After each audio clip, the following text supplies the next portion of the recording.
네, 안녕하세요, 여러분들. 우리 지난 시간에 4대 문명에 대해서 배웠었죠? 지난 시간에는 여러분들 메소포타미아 문명과 그 다음에 이집트 문명에 대해서 공부했을 겁니다. 그래서 이번 시간에는 남은 두 가지 문명, 즉 인도 문명과 중국 문명에 대해서 공부하는 시간을 가져보도록 해보겠습니다.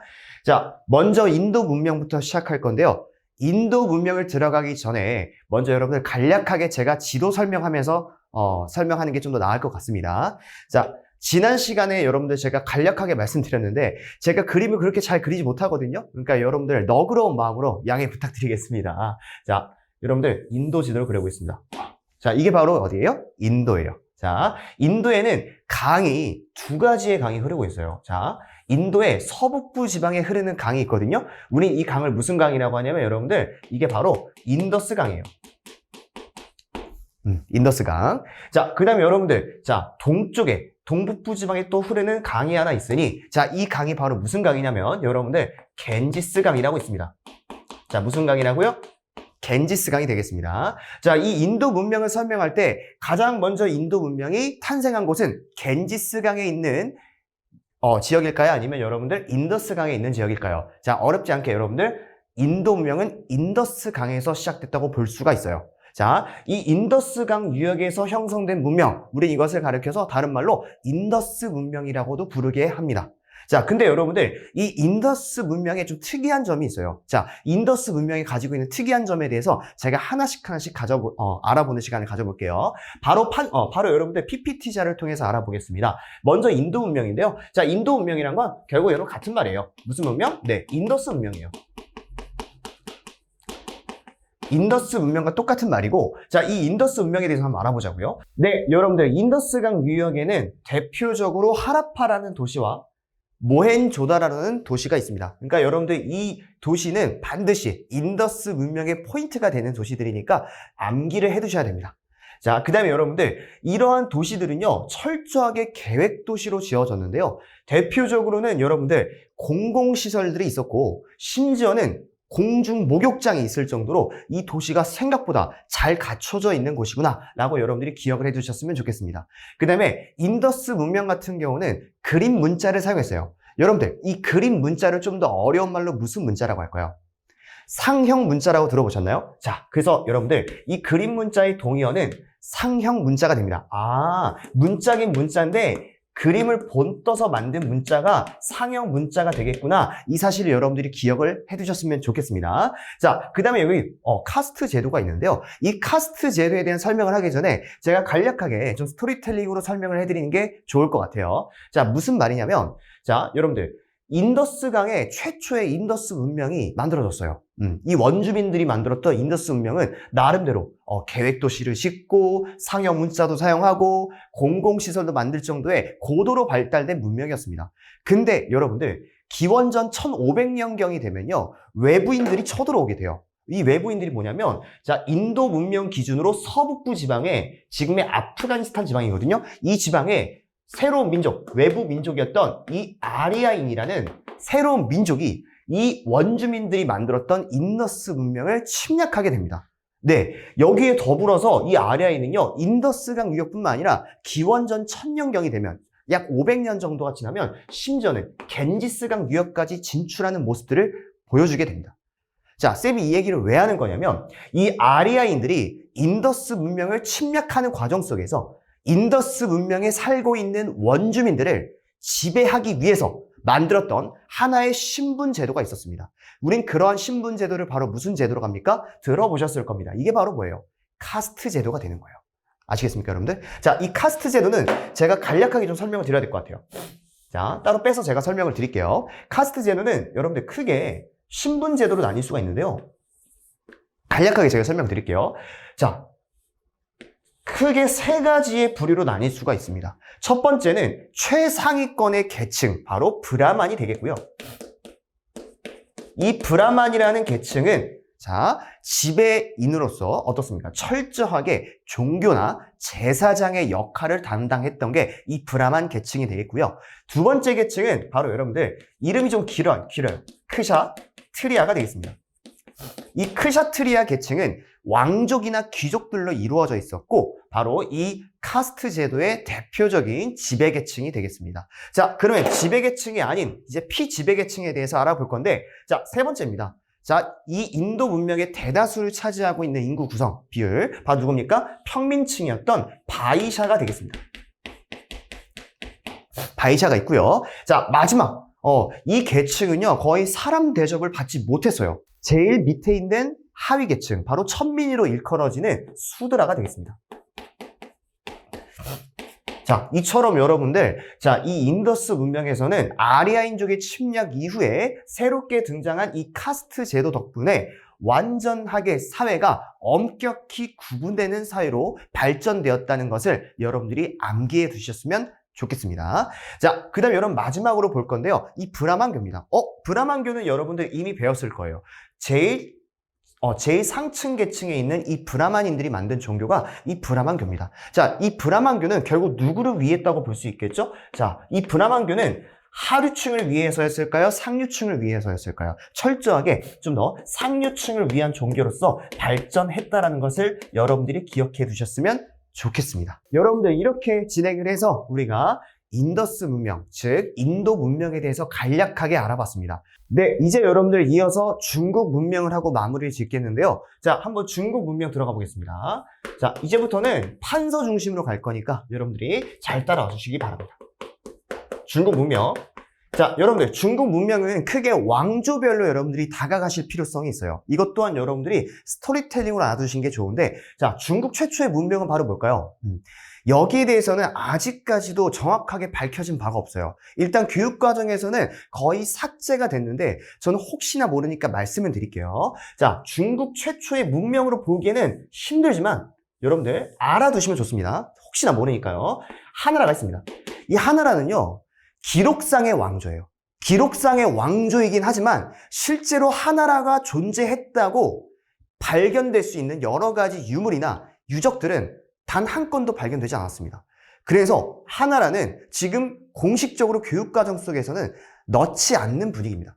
그래도 여러분들 일단 기본적으로 알아두시면 좋은 마음에 제가 써드릴게요. 자, 하나로는 한마디로 기록상의 왕조입니다. 기록상의 왕조이고, 우리가 기억을 해야 될 것은 여러분들 유물과 유적이 있어요, 없어요? 유물과 유적이 아직 출토가 안 됐어요. 그러니까 아직 정식 왕조로 인정받기엔 곤란합니다. 네, 자, 이렇게 하나라에 대해서 간단하게 공부해봤고요. 하나라 이후에 이제 본격적으로 등장하는 정식으로 인정받는 중국의 최초의 왕조죠. 이게 바로 무슨 나라냐면 여러분들 상나라가 있습니다. 자, 한번 써볼까요? 상나라가 되겠습니다. 상나라. 자, 여러분들 이 상왕조 같은 경우는 여러분들이 반드시 필수적으로 기억해 두셔야 될 두 가지의 암기사항이 있습니다. 자, 이 두 가지 암기사항. 자, 한번 보겠습니다. 먼저 이 상나라의 수도는요, 은허라는 곳이 있어요. 은허. 자, 은허라는 곳이 수도입니다. 자, 수도가 어디라고요? 은허가 되겠습니다. 쌤, 제가 이걸 왜 알아야 되나요? 여러분들이 얼핏 볼 때 수도를 왜 알아야 되냐는 그 질문에는 나중에 문제풀이를 할 때 영역별로 이것이 하나란지 상나란지 주나란지를 물어보는 문제가 많이 나오거든요. 그러기 위해서는 이 지도상의 힌트들이 있을 거예요. 만약에 은허가 나왔다, 그러면 여러분들은 묻지도 따지지도 말고 상나라로 갈 수 있어야만 해요.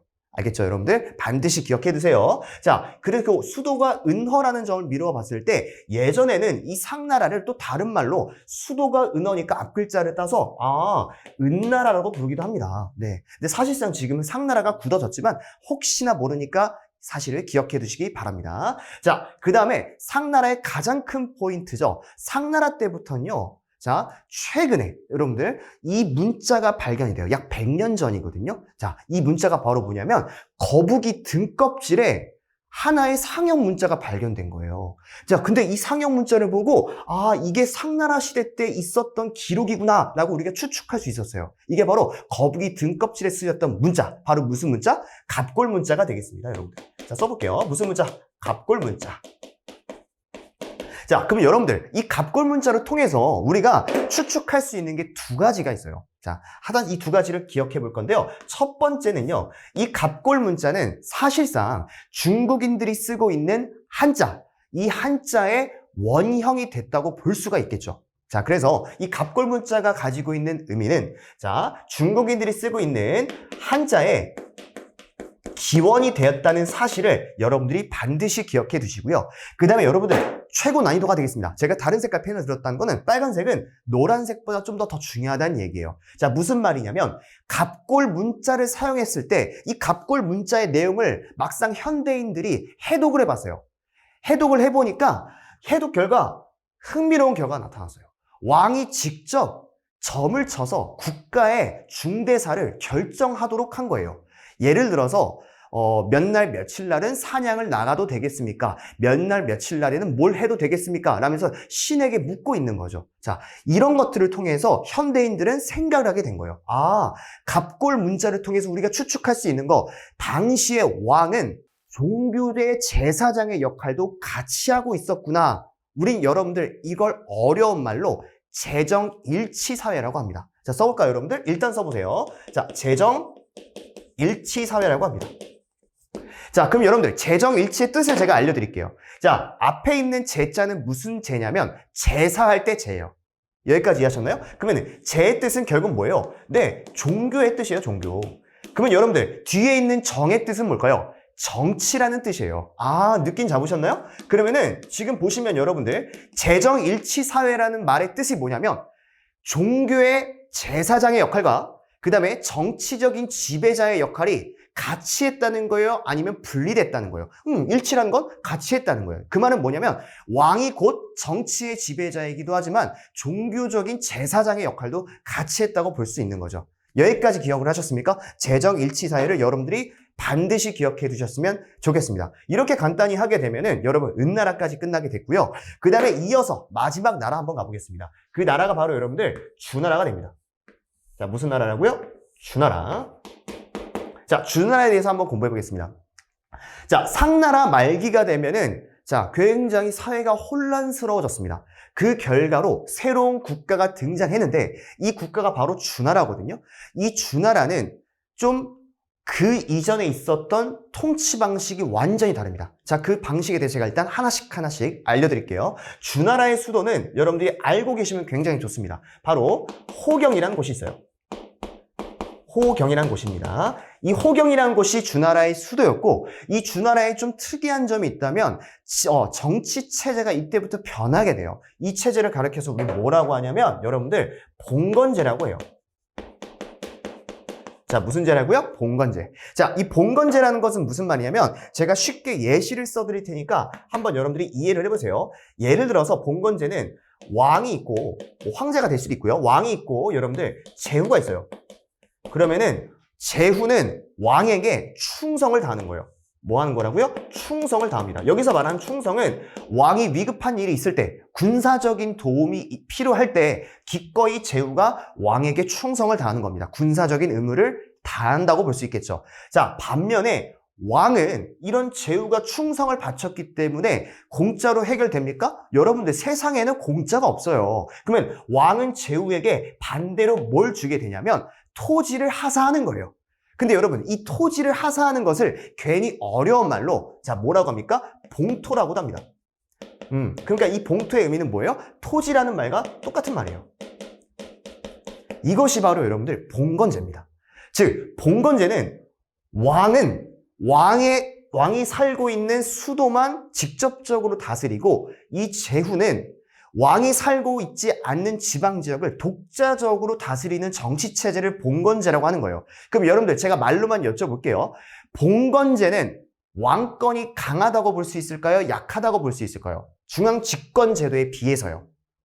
느낌 잡으셨나요?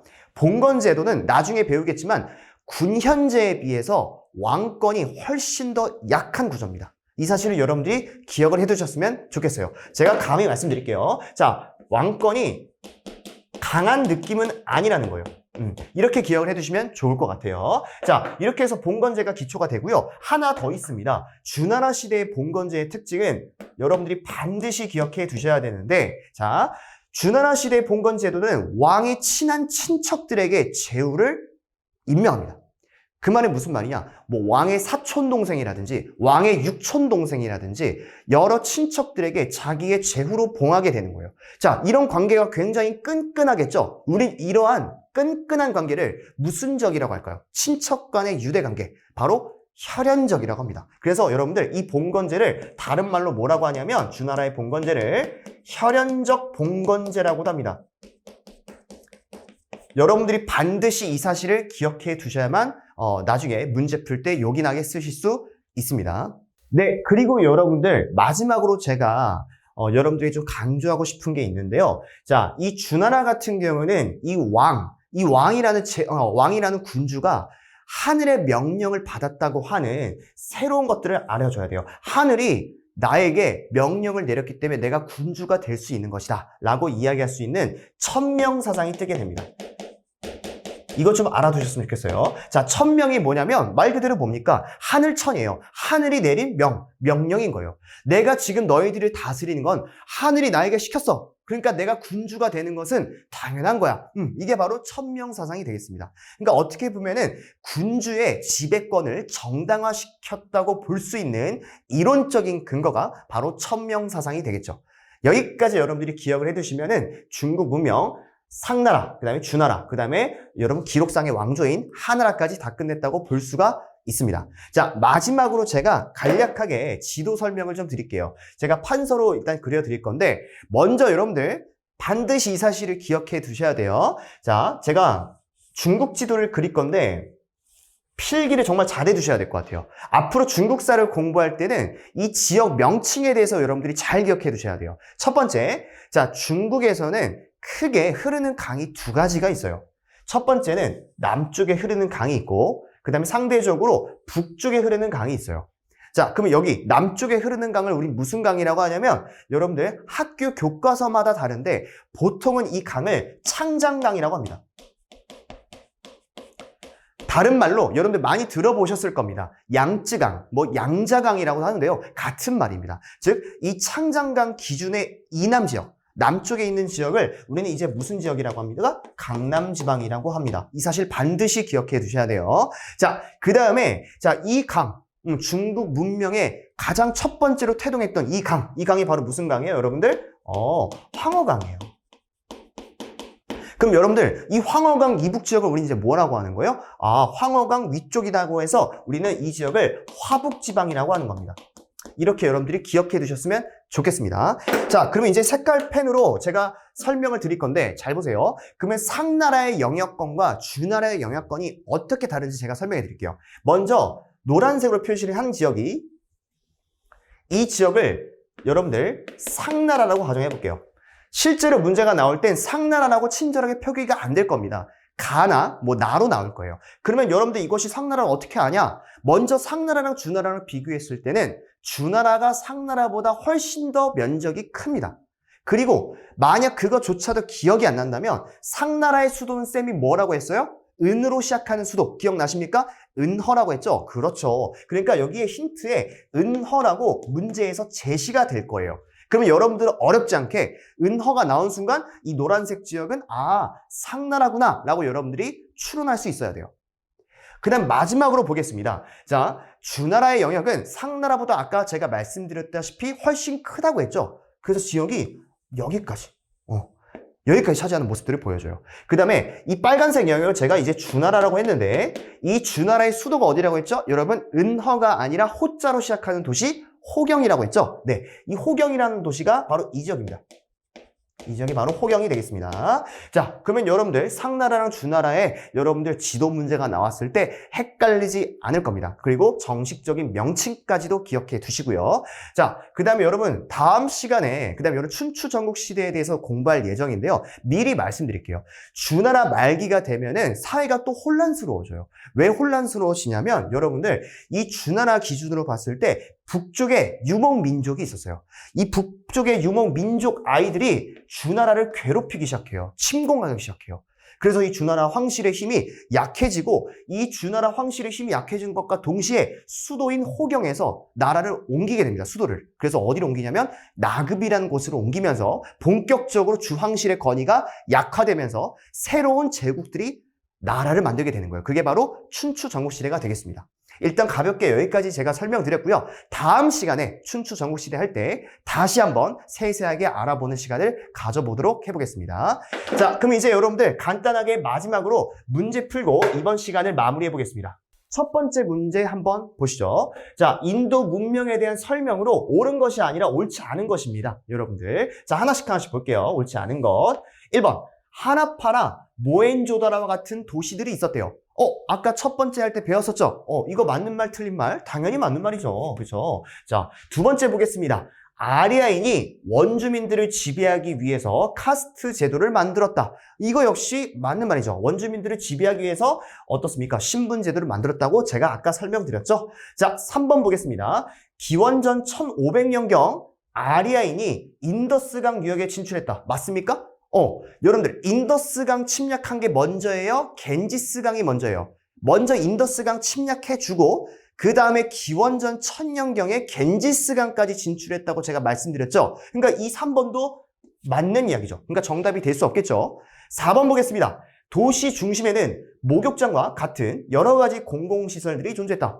이것도 어렵지 않게 맞는 이야기고요. 자, 5번 보겠습니다, 여러분들. 최고 계층이었던 바이샤는 왕족 및 귀족이었다? 뭔가 이상하지 않습니까, 여러분들? 자, 최고 계층은 누가 되겠습니까? 바이샤입니까? 바이샤는 제가 말씀드렸다시피 평민 계층이었잖아요. 그렇죠? 그러니까 바이샤가 정답이 아니라 뭐 대표적으로 뭐 브라만이 될 수 있다든지 뭐 크샤트리아가 되겠죠. 그래서 정답은 여러분들 몇 번이 될까요? 어렵지 않게 5번이 되겠습니다. 문제는 이런 식으로 푸시면 되고요. 자, 그 다음에 마지막 서답형 가보겠습니다. 한 문제가 더 있으니까 두 문제가 되겠네요. 자, 보겠습니다. 여러분들 지금 앞 글자가 빠졌는데요. 제가 간략하게 쓰겠습니다. 여기 바로 무슨 나라냐면 상나라입니다. 자, 상나라는요, 무엇을 사용했기 때문에 이것이 한자의 기원이 됐죠? 아까 이야기했죠? 자, 거북이 등껍질에 사용된 문자. 이게 바로 무슨 문자입니까? 갑골 문자가 되겠죠, 여러분들?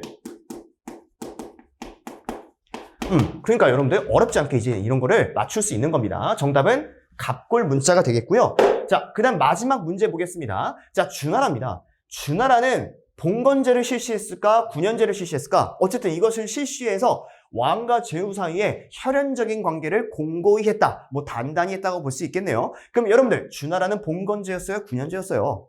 기억나시죠? 봉건제였죠? 자, 그래서 정답은 봉건제가 되겠습니다. 자, 오늘까지 해서 여러분들, 자, 인더스 문명과 중국 문명까지 다 끝났고요. 다음 시간에 이어서 진도를 나가보도록 해보겠습니다. 감사합니다.